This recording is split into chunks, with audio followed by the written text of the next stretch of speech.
bertanya pada calon gubernur nomor urut 1.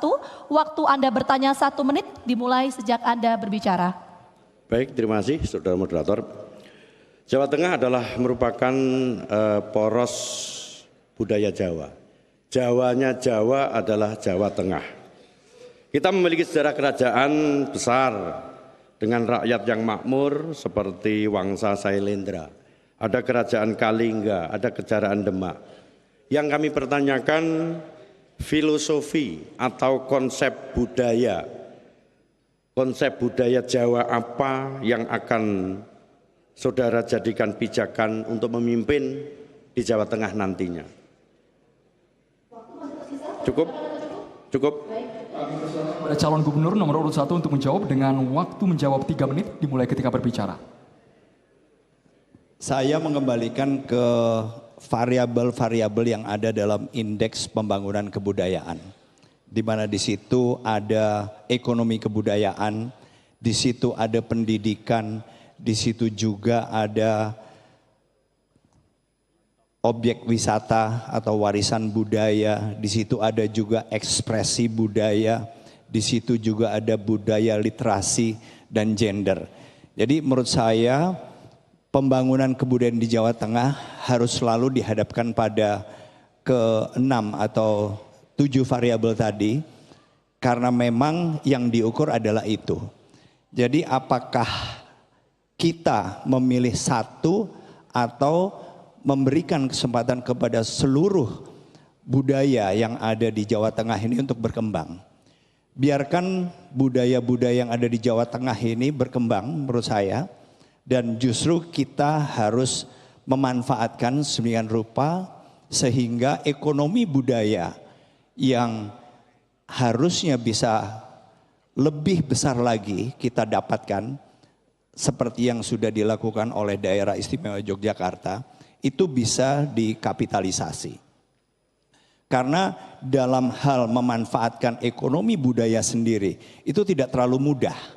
Seperti yang saya sebutkan tadi, misalnya kita tidak bisa sebagai pemerintah provinsi untuk mengembangkan atau mendorong agar ekonomi budaya ini berjalan dengan tenaga APBD dan energi pemerintah provinsi sendiri.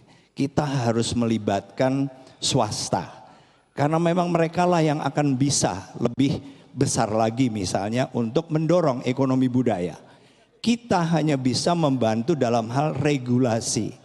Makanya saya bolak-balik menyatakan bahwa kita harus memberikan insentif.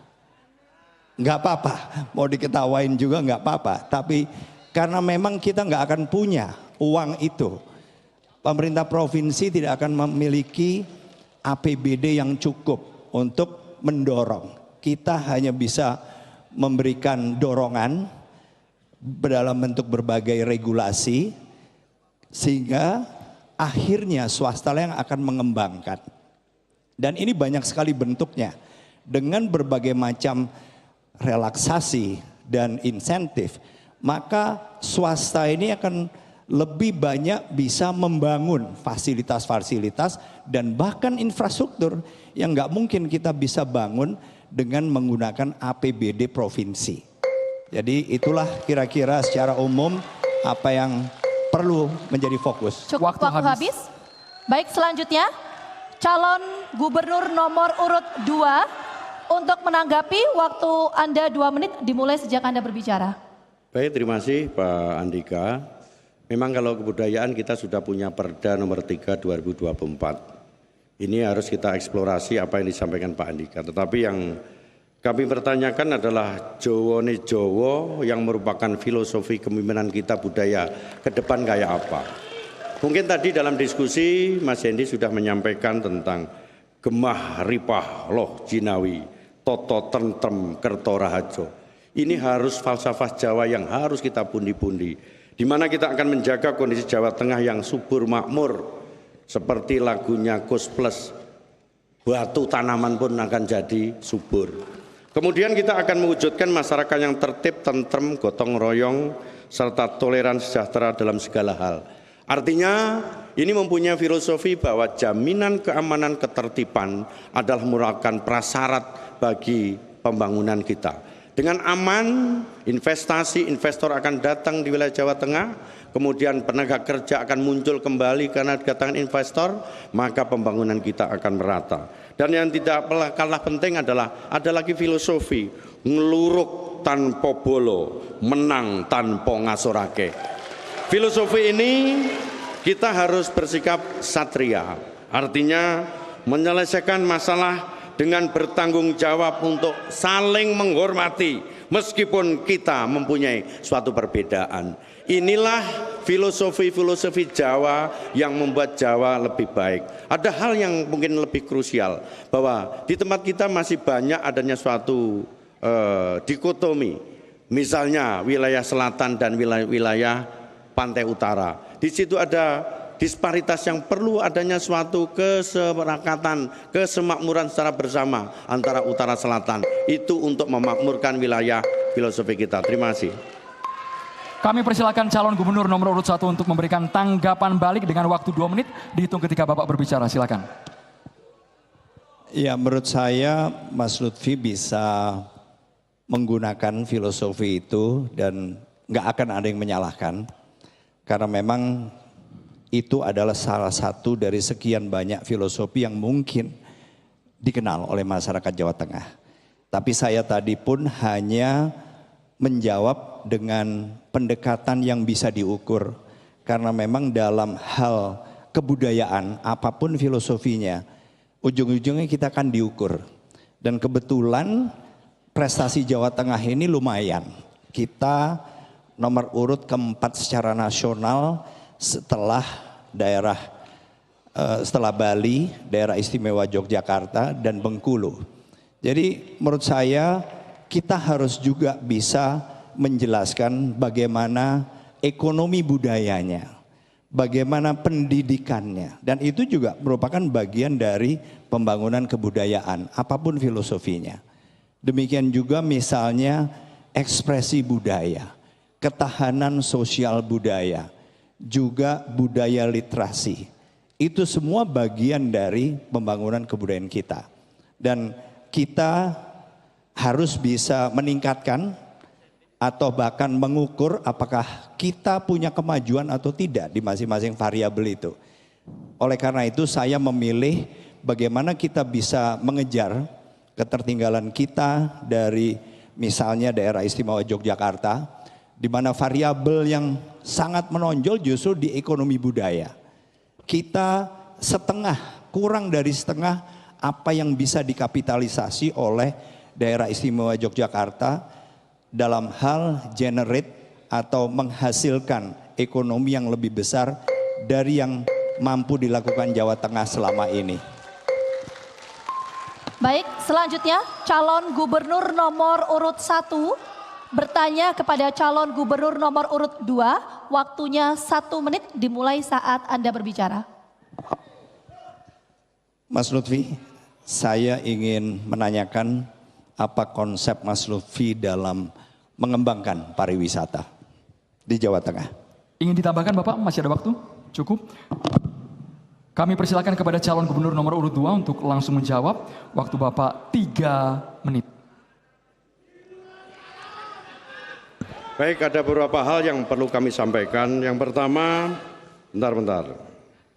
Kita akan mengembangkan wisata ramah muslim. Di mana wisata ramah muslim itu adanya di wilayah kita. Dari mulai makanannya, kemudian disiapkan tempat ibadahnya.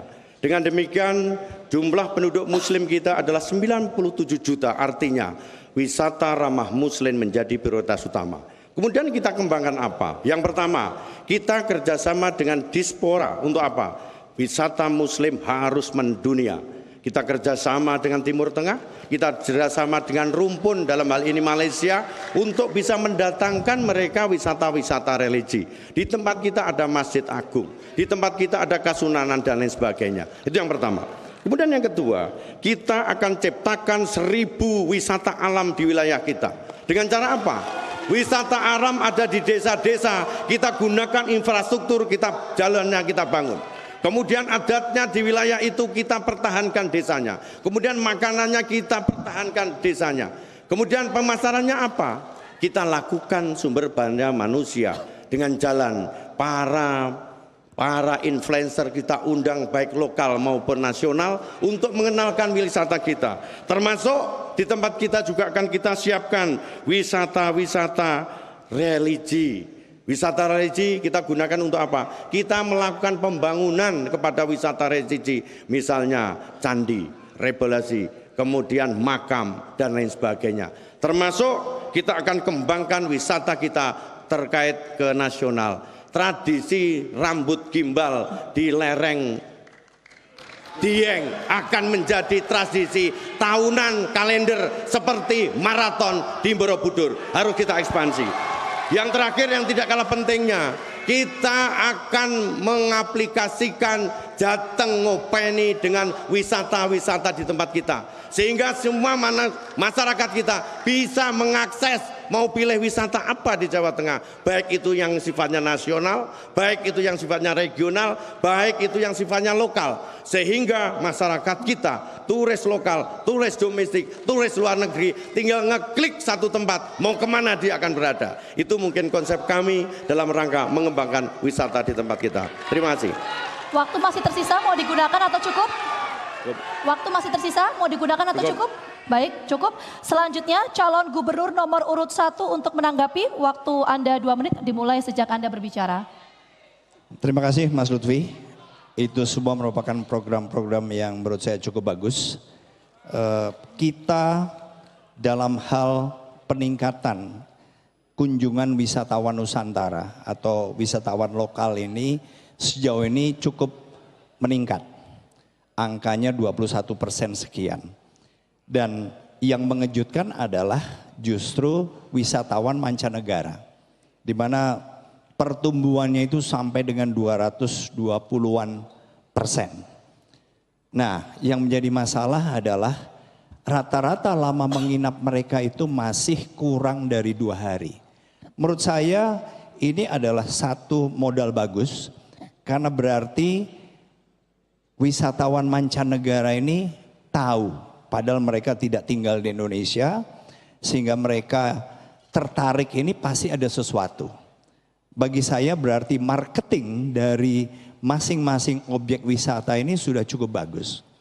Hanya akan lebih bagus lagi apabila kita melibatkan para pelaku usaha, pemilik hotel maupun mereka-mereka yang hidup dari wisata untuk lebih kreatif lagi.